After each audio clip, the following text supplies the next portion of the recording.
Number 10. Holly Harvey. In August 2004, Holly Harvey, a sweet-faced 15-year-old girl, and her 16-year-old girlfriend, Sandy Ketchum, brutally murdered Holly's grandparents in the home they shared in Fayetteville, Arkansas. The victims, Sarah and Carl Collier, were the adoptive parents of Holly's mother, Carla.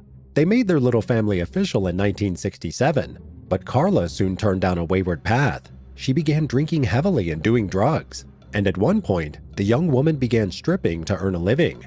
Through that line of work, Carla met a man, and she eventually got pregnant. In hopes of helping their granddaughter not follow in their mother's footsteps, the older couple adopted Holly when Carla was sent to prison for dealing drugs.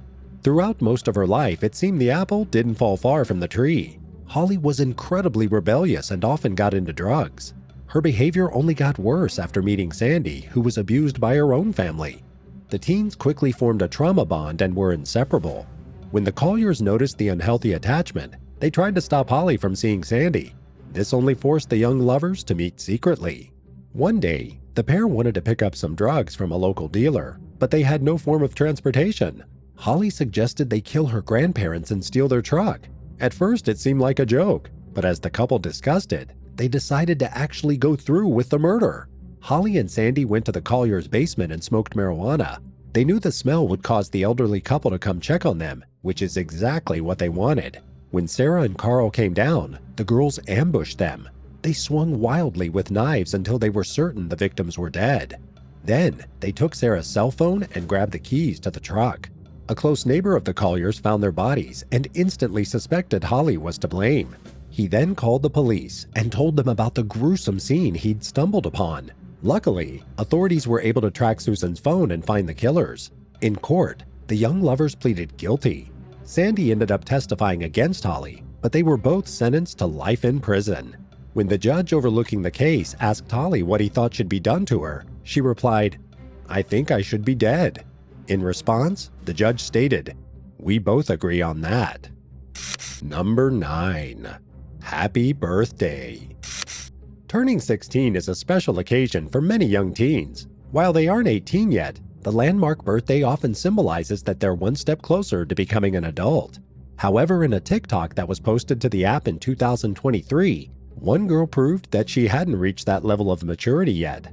A mother posted a video of her daughter reacting to her 16th birthday present. For the special occasion, she generously bought the girl a brand new Tesla. If you aren't familiar, Teslas are expensive, electric-powered, top-of-the-line vehicles. When the child came out of the house to see the gift, though, she was anything but grateful. Not only was she given a car, but the girl also received $1,600 in cash, more than most teens her age ever see. Instead of saying thank you, the daughter seemed upset in the video. She yelled at her mom in a childish fit of rage, stating that she wanted a Mercedes-Benz, not a Tesla. The girl said she didn't want to have to deal with the trouble of charging the car since it was an electric vehicle. In response, the mom simply said the Tesla was all she could afford, and she should be glad she got anything at all. Also, when the 16-year-old looked at how much money she was gifted, all she said in response was, "That's all?" Throughout the short video, the birthday girl's young brother is seen telling his older sister to be grateful for the gift, and one can only imagine how hurt her mother must have felt getting such a negative reaction after going above and beyond for her daughter. Number 8. Teenage Killer. In March 2015, a 17-year-old girl from Wisconsin was charged with killing both her mom and stepfather. The teenager's 3 young siblings were also in the house at the time of the murder, but she locked them in a room with some food and juice so they wouldn't disturb her. The girl's 9-year-old sibling told police officers that her older sister was responsible for the deaths of 40-year-old Jennifer Ayers and her husband, 37-year-old Thomas Ayers. The child claimed she was with her stepmom in the living room when suddenly 2 gunshots went off. She and Jennifer ran upstairs to see what was going on, and they found the teenager with a gun. The young girl says she watched as her sister and stepmom wrestled with the weapon before being locked in the room. The killer then left the scene with her older lover, 22-year-old Ryan Sisko, and the 2 of them fled to Indiana. Police were hot on their trail, though, and managed to arrest the couple shortly after the incident. It's unclear what the killer's sentence was, but law enforcement was able to determine that she acted alone in the murders without the help of Ryan. Unfortunately, the victims had only been married for a year before they were killed. Number 7. Alan HRUBY. In Oklahoma in 2016, Alan HRUBY was sentenced to serve 3 life sentences without the possibility of parole. But what did he do to deserve it? The young man killed his mom, dad, and sister in 2014. Alan shot his mom and 17-year-old sister in the kitchen before turning to his father, John. 5 bullet casings were discovered at the crime scene near the victims' dead bodies. The family's housekeeper unfortunately found the victims' remains 5 days after they were initially killed. According to what the police think happened, none of the HRUBYs saw Alan before he fired, meaning they had no idea that he betrayed them in their final moments. A year after the crime, Alan confessed. In a letter he wrote in response to questions from a newspaper, he said that he still doesn't know for sure what made him turn against his loved ones. The young man said he 100% welcomed getting the death penalty for what he did. In his past leading up to the incident, Alan had some trouble with the law. A few years before, he stole his grandmother's credit card in Europe and experienced substance abuse issues. Even with these prior offenses, it's still difficult to find a reasonable explanation for the murders, so we may never know for sure why Alan killed his family. Number 6. Isaiah Sweet. A 17-year-old from Iowa was handed a life sentence for killing his grandparents in 2012. Isaiah Sweet snuck into the home of Richard and Janet Sweet with a rifle before murdering them in cold blood. When Isaiah was first arrested by police and questioned about the incident, the teen said his grandpa had been abusive his whole life. Not only did the man make his life a living hell, he supposedly threw verbal insults at Isaiah starting at a young age. Apparently, this is what caused the boy to snap when he did. In 2013, he pled guilty to the first-degree murders and was sentenced a few years later. Many called for the teen to get life with no chance of parole, but some argued this fell under cruel and unusual punishments. Since it's been scientifically proven that brains are still underdeveloped during adolescence, people have argued that sending teenagers away for life without the possibility of parole is a cruel decision.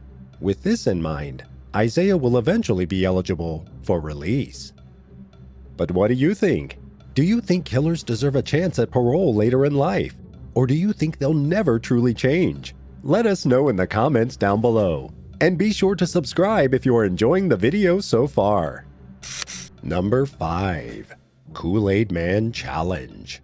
Love it or hate it, TikTok is a major app that's consumed the lives of countless young people. The platform often generates viral challenges that feature either dances or bizarre behavior. In February 2023, a group of 6 teens from Long Island were arrested after participating in the viral Kool-Aid Man Challenge from TikTok, which involves busting through fences and other things similar to the iconic beverage mascot. In commercials for the product, the Kool-Aid Man is often depicted bursting through the walls yelling, "Oh yeah!" And this is where the trend originated. Late one night, police received a call that several minors were kicking down parts of a homeowner's fence. The man angrily called law enforcement to report the reckless teens when he heard the loud commotion on his property. Apparently, the boys who were between the ages of 12 and 18 had hit several houses that same day. Officers caught them in the act at about 4 a.m. as they ran through the original caller's broken fence. The minors were charged with criminal mischief for their actions and were set for another court hearing in March. It's believed that this incident could be tied to a few other cases of damaged fences in the surrounding areas. To any kids watching, this story is a great reminder that just because you've seen it done on TikTok doesn't mean you should try it in real life. Number 4. Anthony BLUML. In 2013, 18-year-old Anthony BLUML was thrilled after reconnecting with his birth mom through social media. The young man had just been kicked out of his house by Roger and Melissa BLUML, his adoptive parents.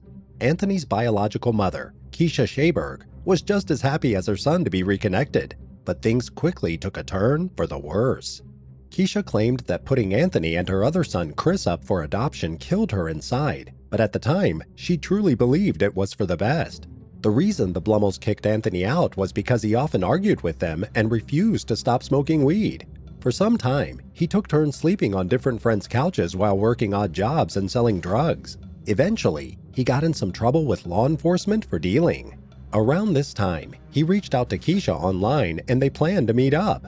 Once they were together, the two spent a lot of time getting high and talking. Anthony expressed his anger over how he was discarded by the BLUMLs while his younger brother Chris was given anything and everything he wanted. so the mother and son duo hatched a plan to kill the BLUMLs and take their money. Anthony believed that he was still listed as the beneficiary in his parents' will, so if they died, he'd get everything. Then in November 2013, they followed through with their evil plot, and Keisha shot both Roger and Melissa in the head. Chris found them while they were still alive, but sadly, neither of them made it. It didn't take long for the police to figure out who killed the couple. They knew Anthony and his adoptive parents weren't on the best of terms, and that led them down a rabbit hole of evidence. The killers were eventually charged with murder, burglary, and theft. For their actions, they received life in prison. The funny thing is, Anthony wasn't even listed in the BLUML's will. Number 3. ARMONI LASANE. Have you ever seen an adult throw a tantrum? It's more common than you might think, since some people never seem to grow out of their angry toddler phase. One of these people is Armani Monique LASANE, an 18-year-old woman from Lake County, Florida with a fierce attitude problem. After grabbing some fast food at her local McDonald's in early 2023, Armani went back to her residence at the Cove Apartments complex with a group of people. At some point, one of their phones went missing, and Armani thought it was stolen. In order to find out, they went door to door to residents in the building asking about the missing cell phone. When the group knocked on one woman's door, Armani flat out accused her of stealing the device. The woman denied the accusations, which caused a heated verbal argument to break out between them. Things quickly escalated, and the 18-year-old threw some of her French fries that she for some reason was still holding at the alleged thief. She also splashed her with some of her McDonald's sweet tea. Police were called to the scene, and Armani was subsequently arrested for simple battery. Next time, maybe the girl will think twice before throwing her French fries willy-nilly. Number 2. Trumbull Mall. In January 2023, a group of teenagers were arrested in Connecticut's Westfield Trumbull Mall. Apparently, the 3 young girls had been involved in several fights that occurred in the shopping district that day. When law enforcement got to the scene, they discovered a large, rowdy crowd of minors. The girls in question were only 13, 14, and 15 years old. They refused to leave the premises even after officers asked them to. The oldest of the bunch was even brave enough to spit on one of the cops who was just trying to calm the crowd down. It's not clear what the fights broke out over, but the arrested teens were released back to their guardians shortly after being taken into custody. In the near future, they'll have to attend another court date in order to see what punishments they'll be given as a result of their childish behavior. Number 1. Nintendo Switch. Kids and teens nowadays love video games. There's no doubt about it. One high school student from Florida loved his mobile gaming device a bit too much though. After an employee at his school took his Nintendo Switch away from him, the teen completely lost it. In February 2023, 17-year-old Brendan Deppa attacked the young teacher's aide that confiscated his device. The 6'6" teen that weighed over 270 pounds easily knocked the school employee to the ground. He was allegedly playing games during class, prompting the altercation. The school security cameras captured the entire interaction on video. The boy can be seen angrily walking up to the aide before aggressively shoving her. He then proceeds to punch and kick her until she passes out, but luckily, people nearby stop him from going any further. The worker hasn't yet been identified, but it's clear that Brendan could have easily killed her if nobody had intervened. The teenager has since been arrested for the attack. Apparently at the time, he had 3 previous charges for misdemeanor battery.